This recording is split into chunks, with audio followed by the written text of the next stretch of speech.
तो जय हिंद बच्चों। आज हम हिस्ट्री ऑप्शनल का आपका पेपर डिस्कस करने जा रहे हैं। हिस्ट्री ऑप्शनल में क्या है कि हम देखेंगे कि किस तरीके से आपके एपीपीएससी मेंस में जो है हिस्ट्री ऑप्शनल के क्वेश्चंस आते हैं। ठीक है। इसमें हमने जो है आपका 2025 का पेपर लिया है और 2025 के पेपर के बिहाफ पे हम ये डिसाइड करने जा रहे हैं कि क्या हिस्ट्री वाकई में, जैसा कि सुनने को मिलता है कि यूपीएससी में थोड़ा एक बड़ा इसमें सिलेबस हो जाता है और इसमें जो है डायमेंशंस अलग अलग आ जाते हैं कि आपको ancient history, medieval history, modern history और वर्ल्ड हिस्ट्री पढ़ना होता है। और फिर उसमें जो है बहुत सी आगे की चीजें आती हैं।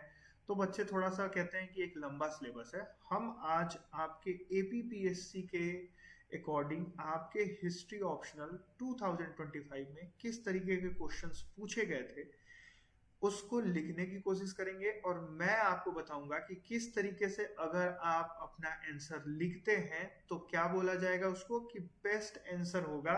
अगर उस तरीके से आप आंसर्स फॉर्म करना चाहते हैं, उस तरीके से अगर आंसर्स आपने फॉर्म कर लिए तो एपीपीएससी मेंस में आपके ऑप्शनल पेपर में जो 250 नंबर का फर्स्ट पेपर होता है, 250 नंबर का सेकंड पेपर, आप बेस्ट करने जाइएगा।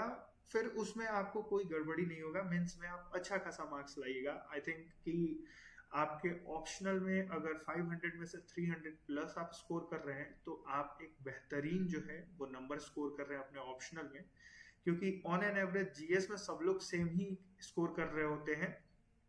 तो दो ही सब्जेक्ट होता है जहां आप नंबर ज्यादा स्कोर कर सकते हैं। पहला तो है आपका एसे का पेपर, क्योंकि एसे का पेपर जितना ज्यादा आपका डाइवर्जेंट होगा उतना वो ऐसे बेहतरीन आप जो है उसमें मार्क्स स्कोर कीजिएगा। और जितना टू द पॉइंट सिर्फ रहने की कोशिश कीजिएगा तो फिर ऐसे में उस तरीके से मार्क्स वो देते नहीं है। दूसरा आता है क्या कि आपका ऑप्शनल का पेपर। ऑप्शनल आपका जितना स्ट्रॉन्ग, ऑप्शनल में जितना अच्छा मार्क्स आपने स्कोर किया, तो ये ऑप्शनल और एसे और एथिक्स, यही तीन सब्जेक्ट हैं जहां से आप ज्यादा नंबर स्कोर कर सकते हैं एज कंपैरिजन टू आपके जो चार जीएस के पेपर हैं। ठीक है, क्योंकि जीएस के पेपर में लगभग सेम, सबका मार्क्स सेम ही आता है। तो चलिए हम जो है इसमें क्या करते हैं कि बारी बारी से हम जो है अपना क्वेश्चंस देखते हैं। तो पहला आपका जैसा कि क्वेश्चंस है, ठीक है।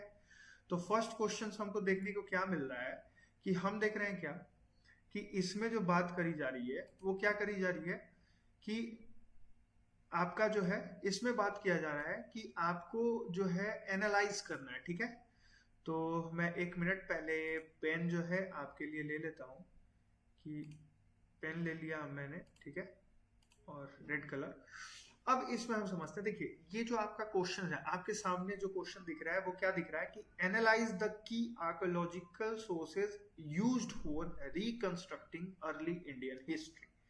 मतलब ये सिंपली आपसे क्या कह रहा है कि आर्कियोलॉजिकल जो सोर्सेज हैं उनको ही जो है ना की माना जा रहा है, मतलब इंपॉर्टेंट माना जा रहा है रिकंस्ट्रक्टिंग के लिए। मतलब जो अर्ली इंडियन हिस्ट्री है, अर्ली इंडियन हिस्ट्री के रिकंस्ट्रक्शन के लिए उनको ही जो है की आर्कियोलॉजिकल सोर्स माना जा रहा है। क्यों?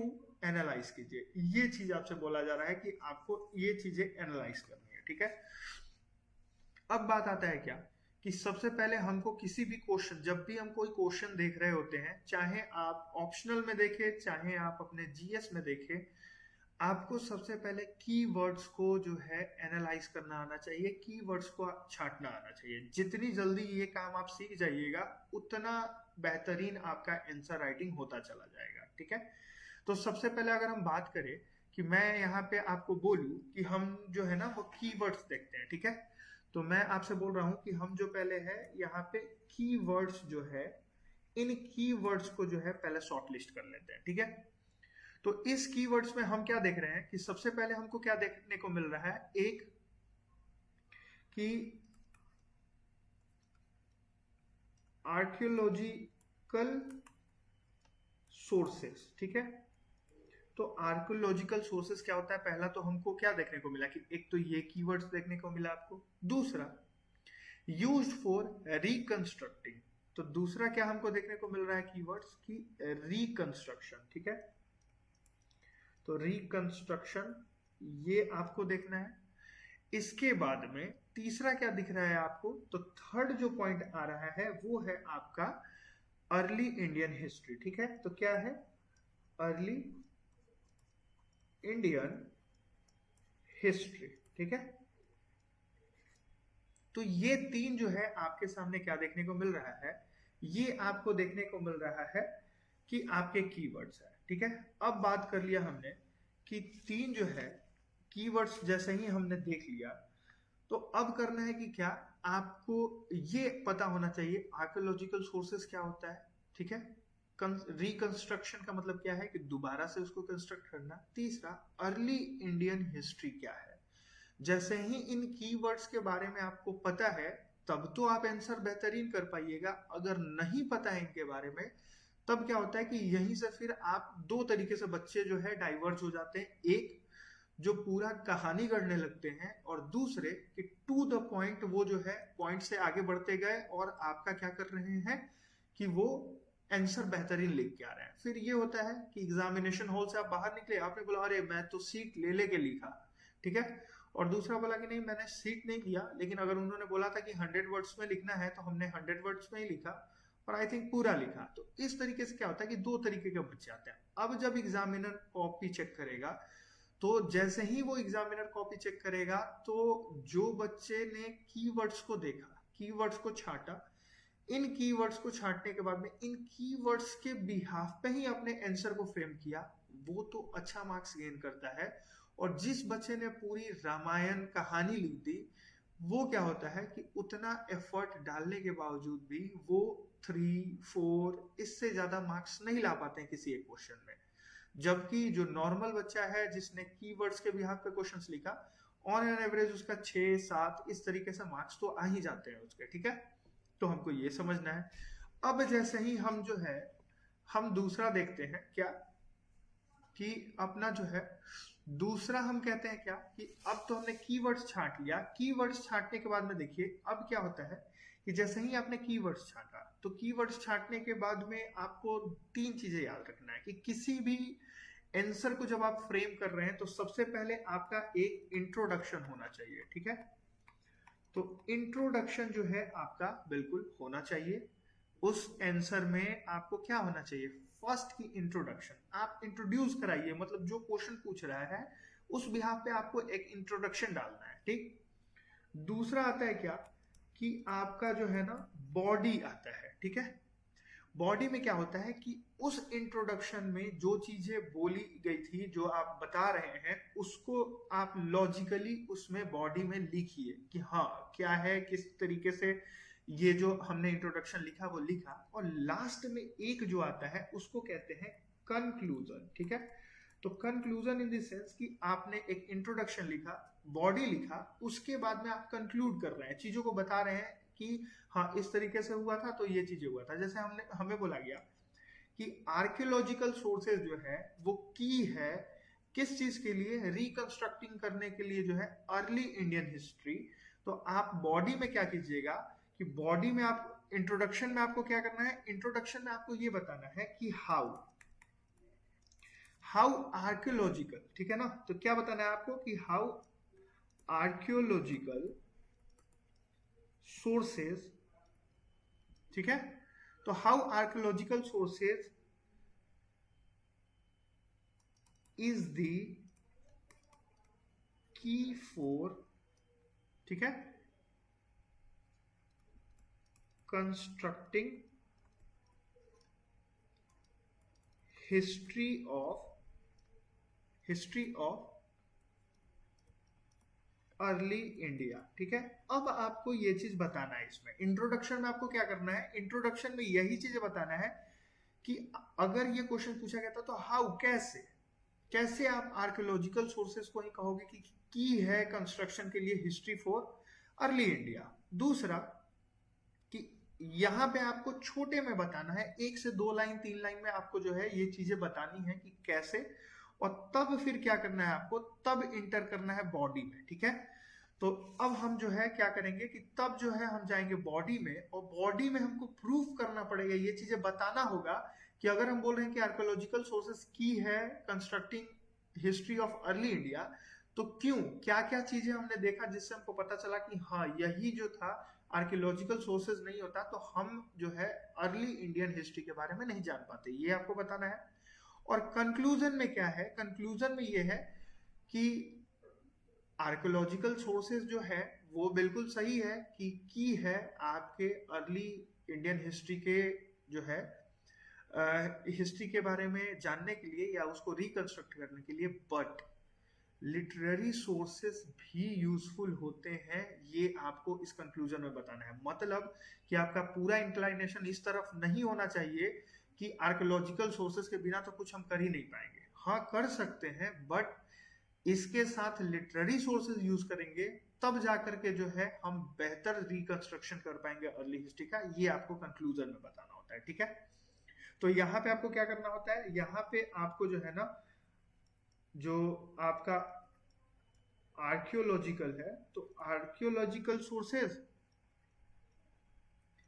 और प्लस क्या आपको यहाँ पे दिखाना है, लिटरेरी सोर्सेज। तो ये दोनों जो है ना, ये आपको यहाँ पे दिखाना पड़ेगा कि इन दोनों के मदद से ही क्या है कि हम कंक्लूजन रिकंस्ट्रक्शन कर पाएंगे। आपको कंक्लूजन में ये बात बोलना होगा। तो चलिए अब हम जो है वो शुरू करते हैं, हम अपना क्या कि अगला अब आंसर्स मैं आपको लिख के दिखाता हूँ। ठीक है, तो जैसे देखिए अगर जो हमने पहला क्वेश्चन देखा था तो उसमें हमको अगर बोलना हो, ठीक है यहाँ से मैं लिखना शुरू करता हूँ कि इसमें अगर मुझे बोलना हो कि किस तरीके से जो है आर्कियोलॉजिकल सोर्सेज जो है की है कंस्ट्रक्शन के लिए, तो हम क्या लिख सकते हैं, हम बोलेंगे कि यहां से मैं शुरू कर रहा हूं। ठीक है, ठीक है, यहां से मैं शुरू करता हूं। ठीक है, तो मैं बोलूं कि अगर एक मिनट, ये क्या हो गया, ठीक है, चलिए मैं यहीं से लिख के शुरू कर रहा हूं आपका। ठीक है ना, क्योंकि इसमें शायद थोड़ा सा गड़बड़ हो रहा है। देखिए इसमें हम शुरू करते हैं, तो हमको क्या बोलना है कि आर्कियोलॉजिकल, ये मैं बॉडी लिख रहा, इंट्रोडक्शन लिख रहा हूँ, इस क्वेश्चन का ध्यान से देखिएगा आप लोग। Archaeological sources are crucial for, ठीक है,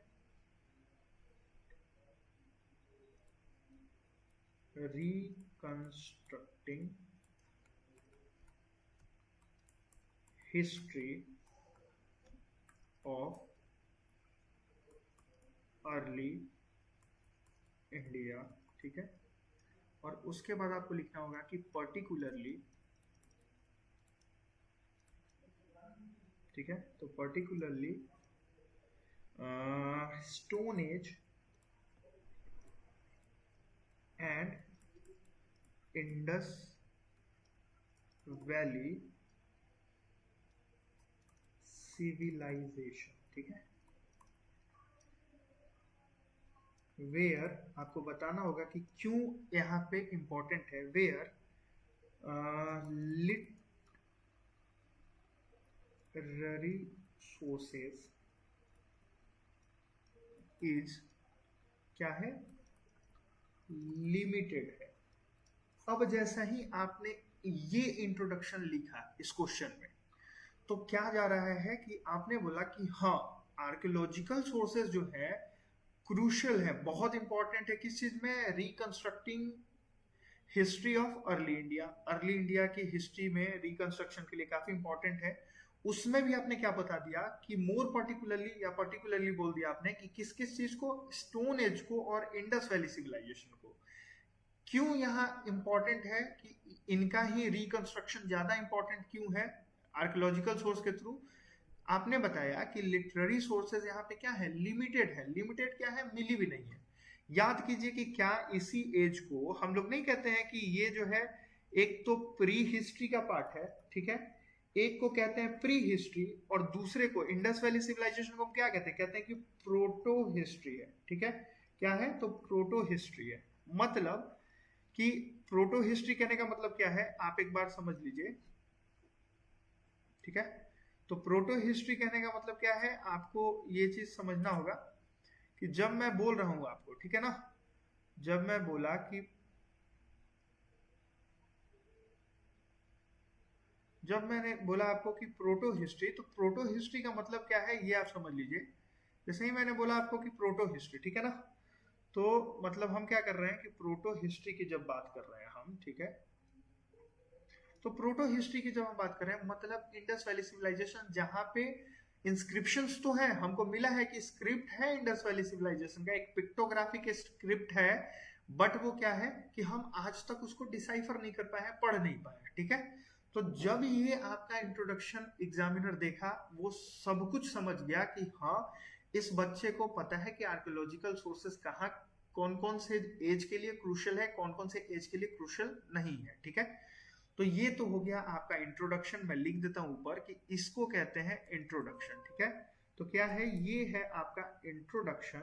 और इस तरीके का जब आप इंट्रोडक्शन लिखते हैं, ठीक है, तो कोई भी एग्जामिनर जब आपका क्वेश्चन देखा, इतना ही देखने से वो बिल्कुल खुश हो गया, उसको पता चल गया कि हाँ, बिल्कुल डीपली नॉलेज है आपके पास में, ठीक है। अब चलते हैं हम क्या, इसके मेन बॉडी के लिए, ठीक है, कि अब इसका बॉडी किस तरीके का होगा, ठीक है।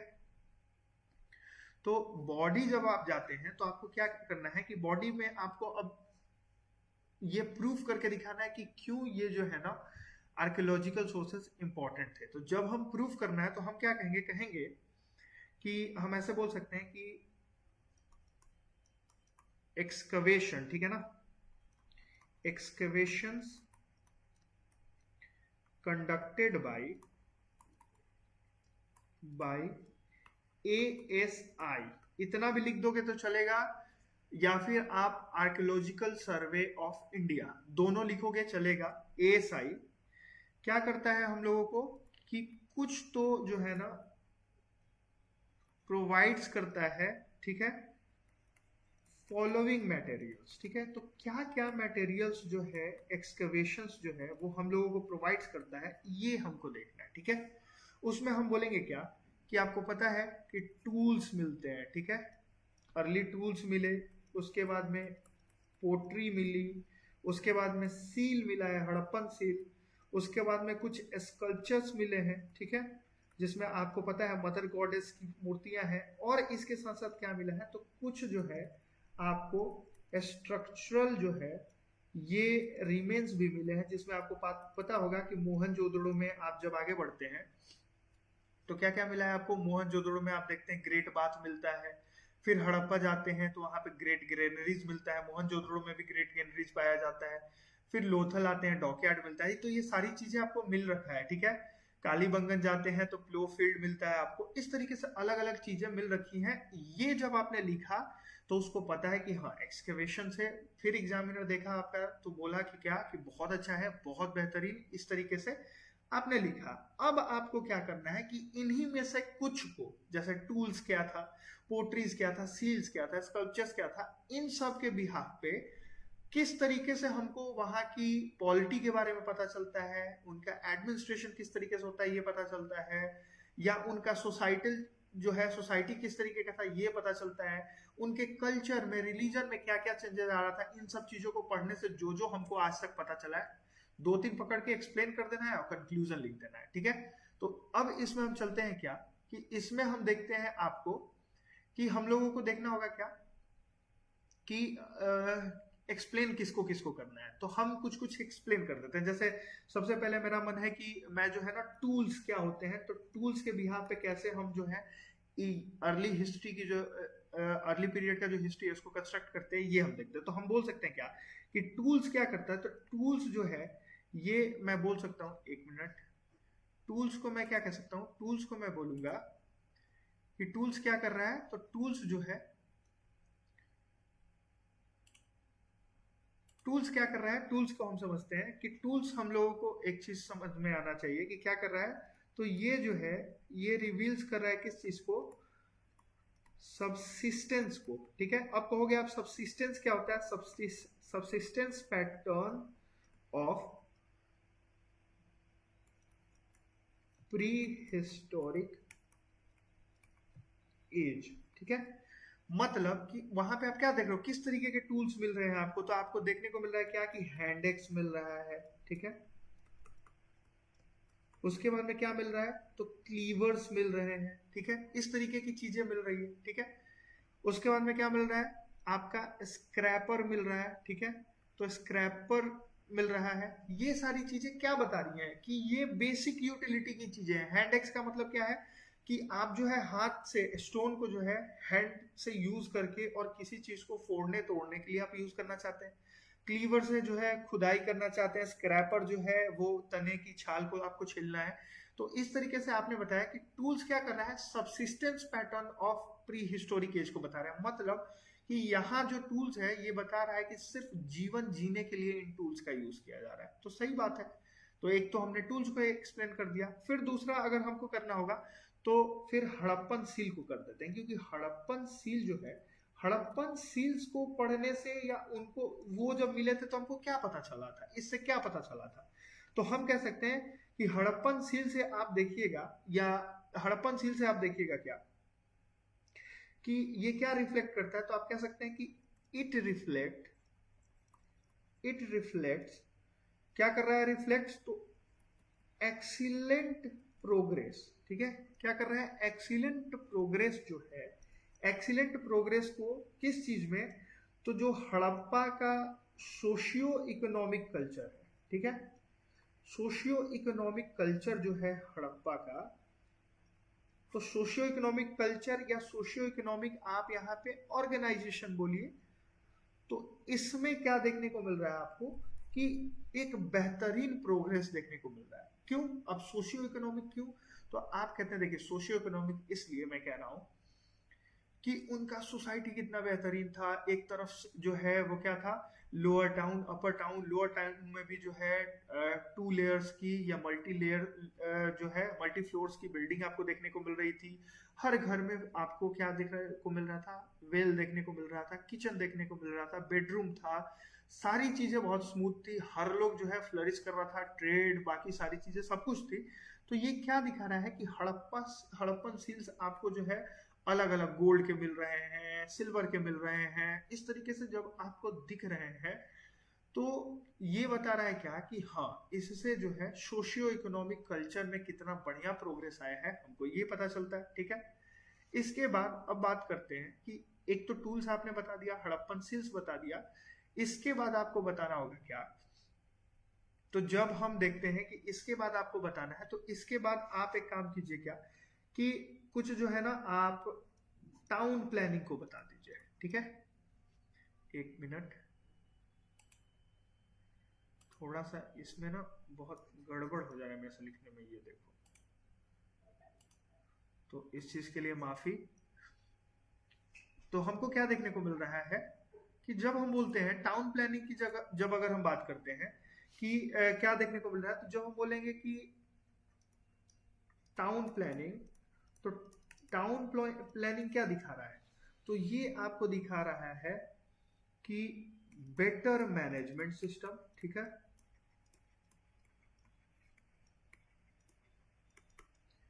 Better management system. दूसरा आपको क्या देखने को मिल रहा है कि हाई, एक मिनट इसको छोड़ दो आप लोग, हाई लिविंग ऑफ स्टैंडर्ड, ठीक है। तो ये सारी चीजें आपको टाउन प्लानिंग में देखने को मिल रही है। उसके बाद में क्या है कि अब आपको जो है ना कंक्लूड करना होगा। कंक्लूड इन द सेंस कि कुछ और भी चीजें आप इसमें बता दो, जैसे कि आप बता दो कि जो टेराकोटा की जो आपको फिगराइंस मिली है, और आप कह सकते हैं कि कुछ जो है आर्ट्स के ऑब्जेक्ट भी मिले हैं। आपको पता होगा पोर्ट्स और ये सारी चीजें मिली है। तो जो आर्ट्स ऑब्जेक्ट हैं उनको आप इसमें एक्सप्लेन करो। उसको एक्सप्लेन करने के लिए आप क्या करोगे कि ये क्या बता रहा है कि ये जो है ना उस समय का क्या रिफ्लेक्ट करने की कोशिश कर रहा है। तो ये इंडिकेट क्या कर रहा है, इंडिकेट कर रहा है आपका रिलीजियस बिलीफ उस समय किस तरीके का था, एंड आर्ट एंड कल्चर जो है वो किस तरीके का था, ठीक है। तो इसमें क्या देखने को मिल रहा है कि रिलीजियस बिलीफ कैसा था, एंड जो आप कहते हैं कल्चरल प्रैक्टिसेस, तो इनके बारे में जो है हमको इससे पता चल रहा है, ठीक है।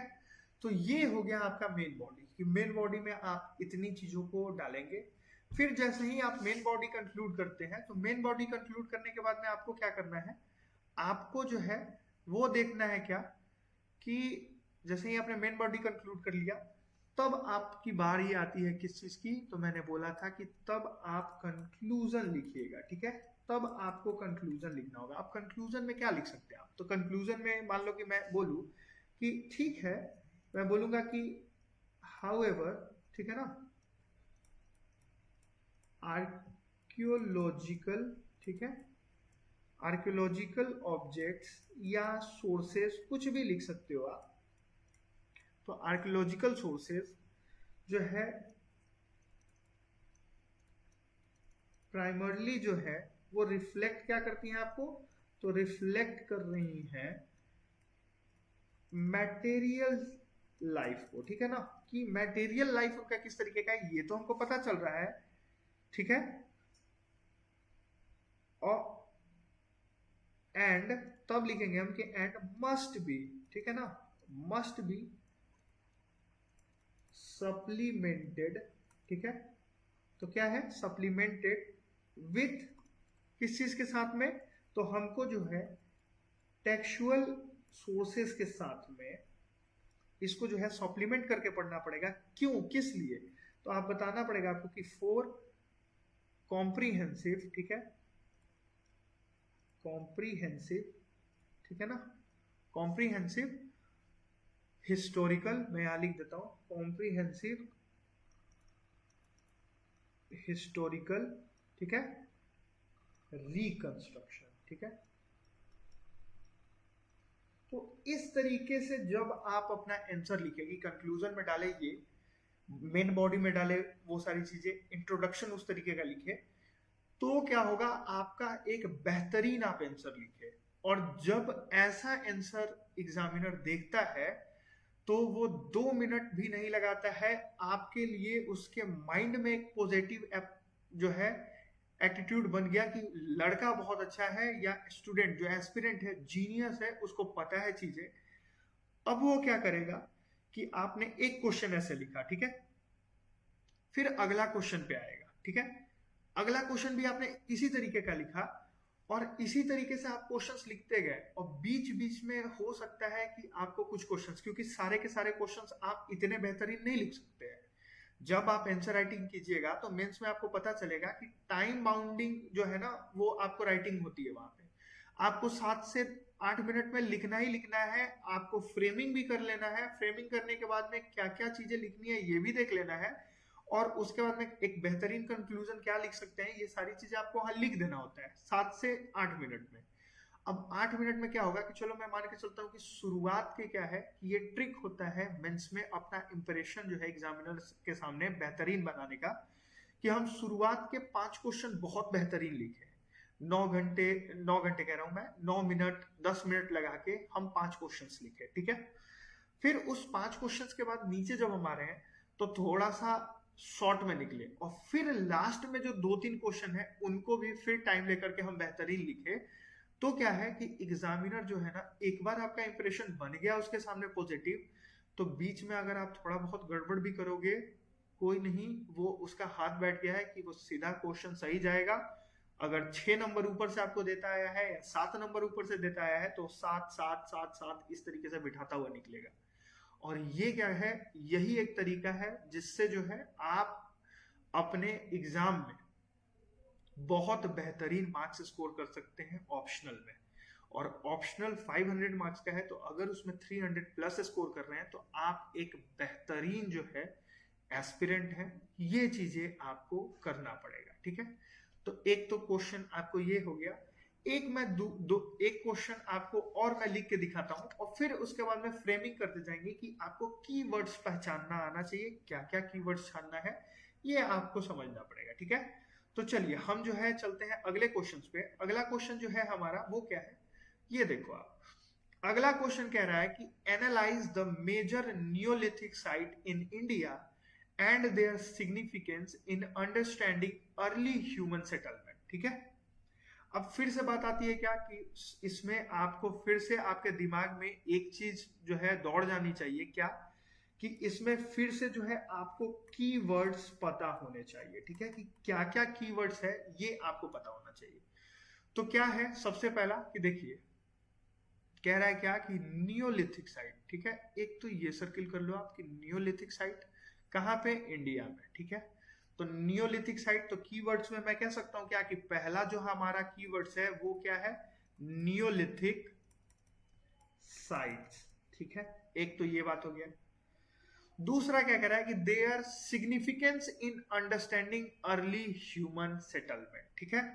तो दूसरा क्या कह रहा है, दूसरा कीवर्ड्स जो है आपका कि देयर सिग्निफिकेंस, ठीक है, क्या है, तो दूसरा कीवर्ड्स आपके पास में है कि इट्स, ठीक है ना, क्या, तो सिग्निफिकेंस, ठीक है, ये आपको समझना है सिग्निफिकेंस क्या है इसका, किस चीज में, तो अंडरस्टैंड करने में, क्या अंडरस्टैंड करने में, तो यहां पे भी है क्या कि अर्ली ह्यूमन सेटलमेंट, ठीक है। तो अर्ली ह्यूमन का जो सेटलमेंट हुआ था उसको एनालाइज करने में आपको नियोलिथिक साइट किस तरीके से जो है सिग्निफिकेंस है उसकी जो है, क्या उसकी सिग्निफिकेंस है, यही पूछना चाह रहा है कि पहले तो आपको बताना है कि मेजर नियोलिथिक साइट, ठीक है, क्योंकि नियोलिथिक साइट पहला कीवर्ड्स है।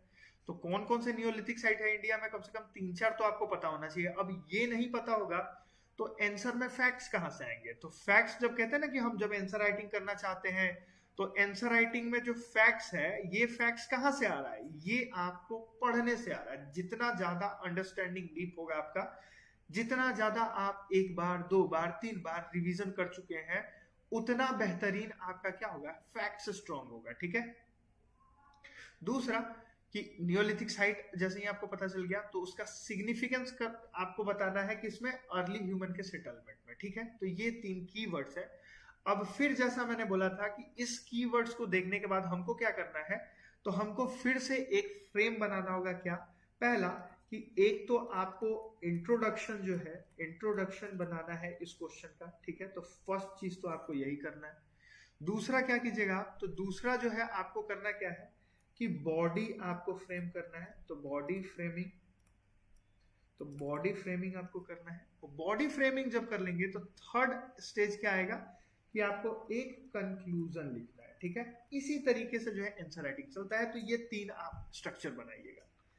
अब बात आता है कि इंट्रोडक्शन में हम ऐसा क्या लिखे कि हम बता पाए कि मेजर नियोलिथिक साइट ये है, और इनसे जो है कैसे हमको जो है अर्ली ह्यूमन सेटलमेंट में इनका सिग्निफिकेंट रोल रहा था।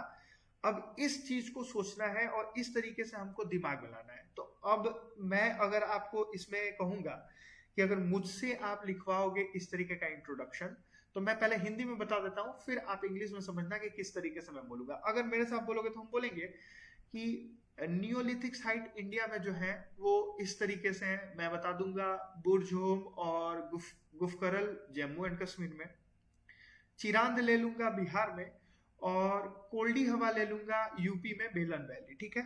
और इस तरीके से बोलूंगा कि ये जो है 3 मेजर जो है आपके नियोलिथिकल साइट है, और ये साइट्स को जब हम मार्क करते हैं तो इनसे हमको क्या पता चलता है कि हाउ अर्ली, किस तरीके से जो है ना अर्ली ह्यूमन बीइंग ने अपने आप को एग्रीकल्चर तक सेटल किया, एग्रीकल्चर डोमेस्टिकेशन तक सेटल किया।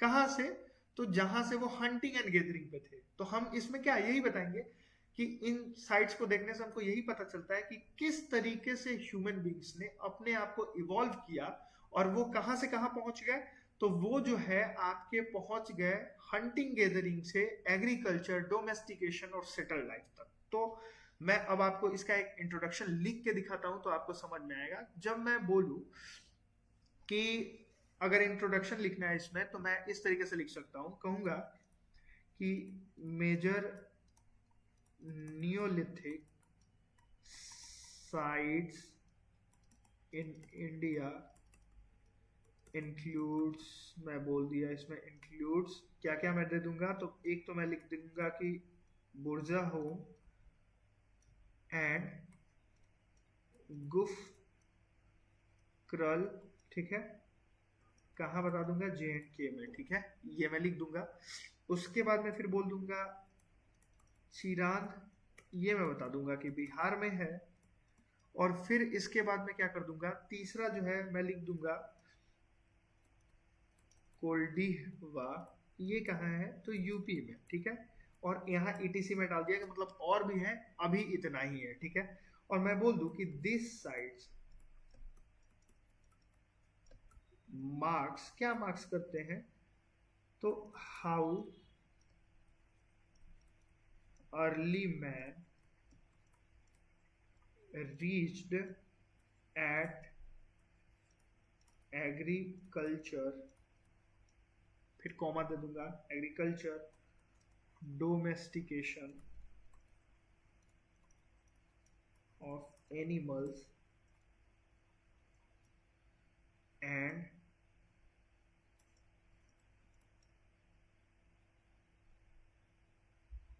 परमानेंट सेटलमेंट, ठीक है। तो इस तरीके से मैं लिखूंगा, ठीक है, कि मैं ये बताने की कोशिश करूंगा कि परमानेंट सेटलमेंट, और यहां लिख दूंगा कि फ्रॉम हंटिंग गैदरिंग, एक मिनट ये क्या हो गया, एक मिनट 10 सेकंड, शायद वो प्रेस हो गया, चलते हैं पीछे पहले, ठीक है ना। तो ये क्या हो गया, चलिए मैं फिर से एक बार लिख देता हूँ कि major neolithic sites in India includes, मैं लिख दिया इंक्लूड्स। अब इसमें मैं बता दूंगा आपको, एक तो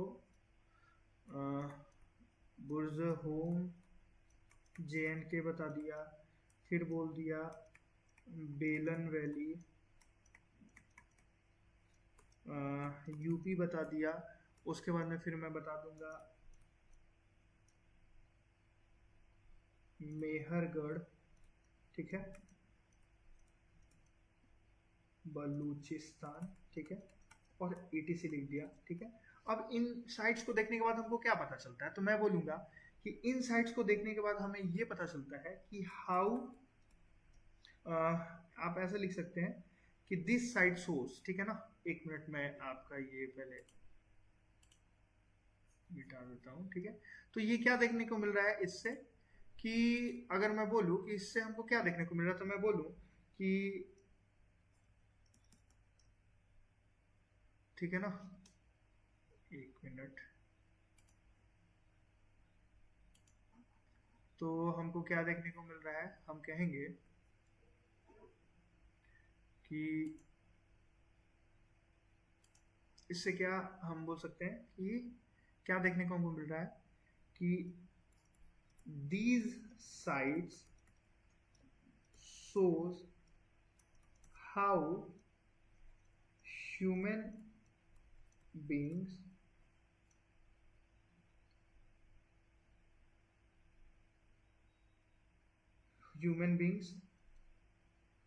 developed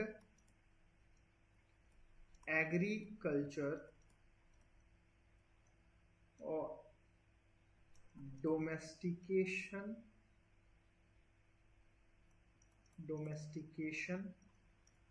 of animals and settled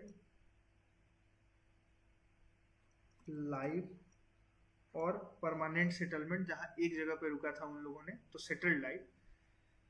from, इसमें अब आपको बताना होगा कि कहाँ से, तो यहाँ लिख लो आप कि फ्रॉम हंटिंग गैदरिंग स्टेज, ठीक है। तो इसमें क्या आपने बताया, आपने ये बोला कि मेजर नियोलिथिक साइट इंडिया में क्या क्या है, तो आपने नाम रख दिया 2-3 का, तो बुर्ज़होम बता दिया कि JNK में है, बेलन वैली बता दिया आपने यूपी में है, मेहरगढ़ बता दिया बलूचिस्तान में, ETC डाला। उसके बाद आपने बोला क्या कि ये साइट्स क्या शो कर रही है, ये साइट्स शो कर रही है कि how human beings developed agriculture, उसके बाद में domestication of animals and settled life, ठीक है। कहां से, तो settled life from hunting gathering stage, क्योंकि आपको पता है हंटिंग गैदरिंग से ही हम इवॉल्व होकर के यहाँ तक आए। तो नियोलिथिक साइट क्या सिग्निफिकेंट कर रहा है, यही कर रहा है कि हंटिंग गैदरिंग से हम लोग यहाँ तक कैसे आए। तो ये आप लिखिएगा इस तरीके से। आपका जाएगा इंट्रोडक्शन। फिर जब बॉडी की बात आती है तो बॉडी में फिर आप कहते हैं क्या कि अब कुछ कुछ एग्जाम्पल बता देते हैं कैसे हमको पता चला कि क्या सिग्निफिकेंट है, किस तरीके से अर्ली ह्यूमंस ने जो है अपने आप को डेवलप किया है। तो उसमें आप बताना कि सबसे पहले क्या कि लिख देना कि अब एक्सप्लेन कर दो उनको कि जैसे बुर्जा होम है, तो बुर्जा होम से आपको क्या देखने को मिला, तो आप लिख दो कि पिट ड्वेलिंग, ठीक है, इंडिकेट्स, क्या इंडिकेट्स किया है, तो adoption of permanent settlement in colder areas. ठीक है, ठीक है। तो मुझे पता था कि बुर्जोम में क्या है, तो पिट ड्वेलिंग मिला हुआ है। पिट ड्वेलिंग क्या है कि गड्ढे के नीचे जो है ना, वो आपको जो है गड्ढा खोद के उसके नीचे घर बनाया गया। तो बुर्जा होम में ये मिला है तो मैंने ये लिख दिया। फिर इसमें एक और मैं बता दूंगा कि कोल्डी हवा से क्या मिला है, तो कोल्डी हवा, तो कोल्डी हवा से मैं बता दूंगा क्या कि जैसे मैं बोलूंगा कि राइस कल्टीवेशन है, तो rice cultivation suggest early farming, ठीक है, विच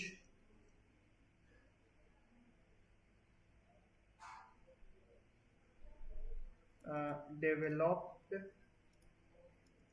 इन डिफरेंट प्लेसेस।